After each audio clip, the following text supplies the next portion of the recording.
afternoon, everyone. My name is Mary, and welcome back to part 2 of our college seminar.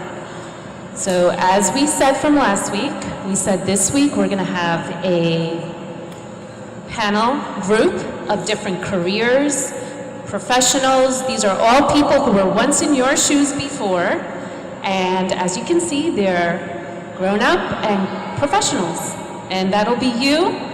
Fast forward a few years, okay? So one by one, each panelist will come up. They're going to talk a little about where they went to school, where they work now, the main classes they had to take, exams they had to take, and just their daily work, what that consists of. Ultimately, at the end, if that is a career you're interested in, you'll have like one-on-one interaction with them, okay? Are we ready? Are you guys excited? My name is Makar Naguib, and I'm going to talk about corporate finance, but I'll introduce business in general. So usually when we hear business, you think of a lot of just stuff that you don't really understand, but I'll try to break it down in a few things. And everyone on the panel can add to it if there's something that I miss. So business has about 6 or 7 different areas. One is marketing. Marketing, I'll give you an example. I got a gift card to a nice store. I went and bought something from the store, and they gave me a really great bag to put what I bought in it. So a person who's in marketing is like trying to control the advertising to make sure that I care about this product. What is it like? What's the experience when I receive the product? What's it like when I'm paying for it? How do I like it and stuff like that. So that's someone in marketing. And we have panelists who'll talk about it. Strategy is if we want to expand our business into Indonesia, should we do it or not? Or should we create a new credit card for people? Or should we have a new product? And then there's corporate finance, which is doing, I'll explain that in more detail later, but that's supporting a company in its financial activities. Then there's operations, which have you ever wondered why when you go to a supermarket, you're waiting in 10 different lines for 10 different tellers, but when you go to a bank, you wait in one line for 10 different tellers. Like somebody made that decision, right? That said one way is better than the other. That's operations. There's entrepreneurship, which is starting new ventures and things like that, and making investments in a lot of new activities. And then there's personal finance, which is helping individual people with their money stuff, right? I'll talk more about corporate finance, which includes accounting and a lot of other things. So corporate finance, the person in corporate finance, they have the role of one of the following. Either they're a historian, which they're looking at the past and telling you about what happened in the past. They're a prophet, so they look at the future and say, we think this is going to happen in the future with your numbers. They could be a police, which is saying, oh, these numbers are bad, the way you reported these numbers is not right, this could be an issue, there's risk here. They could be a developer, which is helping people like create new technology and new solutions to manage their finances, like for a company, or they're a business partner. I am in corporate finance. I went to Queens College for 4 years. I studied corporate finance there. And then I went to the University of Rochester and I got my MBA there, which is a Master's of Business Administration. And anyone who wants to go into business in general, you need to have really good grades. You can get a master's after that, which is, you could do a Master's of Business Administration, Master's of Science, a Master's of Financial Engineering. And then some people also get a business degree and then they go to law school. So they'll come out with a business degree and then they'll have a law degree as well. The job market. So the job market, it goes up and down. There's a lot of risk in it, but the hardest part is getting your foot in the door. So getting your very first full-time job in finance, that's the hardest thing. Once you get it, now you're in the system and you can start moving forward. As I said, you have to have good grades. You have to build a network. So you have to talk to people and be comfortable with introducing yourself or get comfortable with introducing yourselves. And you usually start off with getting an internship. What exactly do people in finance do?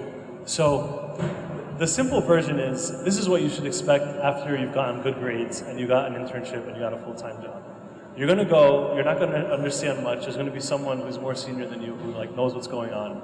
And they're going to give you all this information. They're going to say, here, go to Excel and start playing with it and start to calculate this, find that. And then you're going to take that information and put it into a PowerPoint file, and you're going to have all these meetings and say, oh, okay, like here's what I think based on the information that I analyzed. As you move up, you start to make decisions on, what direction should we go based on the information that was presented to us. Specifically, what I do right now is I work in something called resolution and recovery planning. So you may not remember this if you're a teenager now, but about 10 years ago, there was a major economic crisis. And you saw these people losing their jobs, home values went down, the markets were crashing, all this bad stuff was happening. And the main reason why is because they were giving mortgages to people who shouldn't have gotten mortgages. But the way they were doing it was so complicated, nobody understood. So the market crashed, and the regulators, like the Federal Reserve and the FDIC, said all big banks have to show us that if they have a crisis, they're not going to hurt the economy. That's part of what I do. What I do is I tell the regulators that if something bad happens, all these big banks or one big bank is not going to collapse the economy. It's not going to hurt the economy or depositors or taxpayers. So it's complicated stuff, and I'm happy to talk more about it, but that's a high-level summary. All right, that's it. Thanks, guys.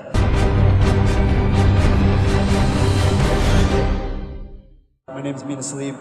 I work for NYU's Incubation Acceleration Program, focusing on entrepreneurship. So who actually knows what entrepreneurship is? Anyone? Yes? So it's a sector in business or a vertical in business. You know what it is. So it's creating a business from scratch. Right? So it's starting your own venture or company and forming an idea and building into a business and ultimately making money. So I help entrepreneurs across New York City build their own companies in New York and help them raise money, help them build their companies, help them identify problems, and be able to help them, sell their products. So if you guys are familiar with who's familiar with Shark Tank? Okay, so everybody that goes on that is like an entrepreneur. They've started their companies, they've identified a problem, they think that their solution is the best way to fix this problem, and they want to bring this to the market, they want to get customers, they want to be able to scale this business, hire more people. Entrepreneurship is basically the thing that makes economies run, right? Because every business that you guys see has started from an idea, right? It started from somebody being like, this is a good idea, I'm the person to execute on it, and I'm the one that's able to make this and turn this into a real business. So I started ultimately starting my own company about 2 years ago, and now I help other people start their companies and help them get into the market, identify the problems, and help them scale their companies. So if you guys are interested in any of that, I think I wouldn't say you need a certain degree. You need to understand business concepts, but the main thing that you need to be risk tolerant, meaning you are able to take on a lot of risk. You in some way like stress because it is very stressful. And because imagine you're starting something from scratch and everything that happens is dependent on you. And ultimately you are one of these types of people that don't like this solid path. Like entrepreneurship is not like, okay, I'm gonna start here and I'm gonna end up here and I know where I'm ending up. It's like a lot of okay, I have to try this, and if this doesn't work, I'll try this, and then ultimately you try all these things for the main goal to make the business successful. So if you have those characteristics and you think that is something that you're interested in, please find me afterwards. Thanks. Oh, where did I go to school? I went to St. John's. I went to St. John's to study biology. I was going to be a dentist. I didn't want to be, but I went anyway. So actually, my main advice to you is figure out what you want to do as soon as possible. Something that fits your characteristics, something that fits your talents, and I would make sure that you do not, it is not taking everybody else's opinion into account as opposed to yours. Like that was my decision to do dentistry. Now I'm in business, I found what I wanted to do. So if you have any questions, come talk to me afterwards.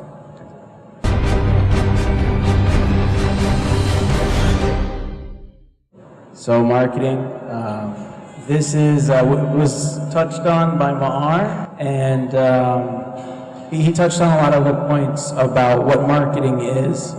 And I just looked up some research on the different marketing roles and different career paths. As of 2015, there's about 225,000 different marketing jobs in the United States that are projected to grow 10% next year, which is a lot of opportunities and a lot of different things within marketing to do. But what is marketing? If you were listening to what Mars said, he touched on it in a very good way. Basically, it's how well you can tell a story of the business, of the project, of the product that you are trying to promote. So what the story is that full experience. So for the first step of making people aware of the business, the product, that's one aspect of marketing. So building awareness. And now let's say they know, well, give me a product that you guys are familiar with. Any product. From the young youth, please. From the young youth. Apple? Perfect. And Apple is a brand. What is their product? The iPhone. So we all are aware of the iPhone, right? Now that's the first stage of marketing, is awareness. Now the next level of marketing, where there's many different careers, many different roles, is not just for the branding of Apple, that's awareness, but it's engagement. That's the second level. So with engagement, is how do you keep people that know about the brand to be interested in the brand, especially with, things like, what's the competitor to Apple?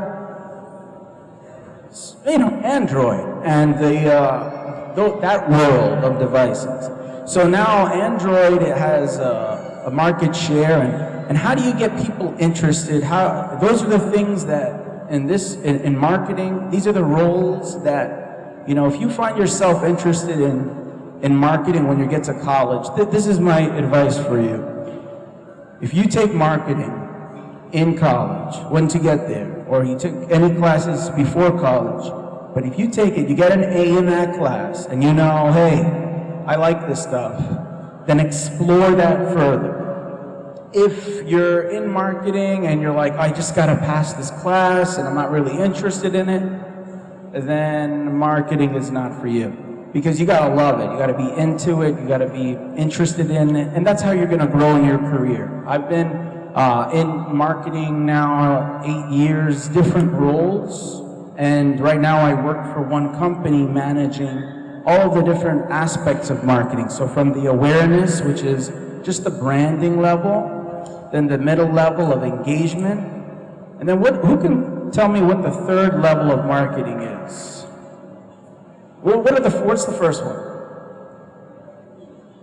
All right, perfect. Awareness, which is when, Apple, iPhone. Second level, and I said it very quickly, so I don't expect you guys to have it stick, but it's engagement, so you're interested.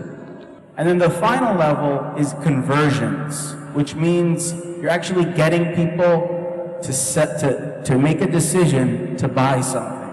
And that level, it's another whole specialty of different careers in that path. Again, this 225,000 roles, there's so many different things, from advertising to branding to sales. There's so many possibilities. You just have to have a passion for it. You really do just need your bachelor's, and getting a master's isn't gonna make you any different than the next candidate, only because it's about your experience.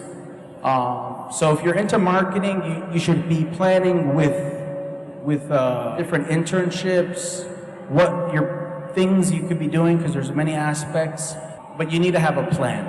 And that's for, I think, everything here, but really for marketing, you gotta be interested in it, you gotta have your own, know what possibilities you could be doing, and then the sky's the limit. You can just pretty much take over things, okay? So marketing, let's do it all the way. We need some extra marketers from this church. God bless.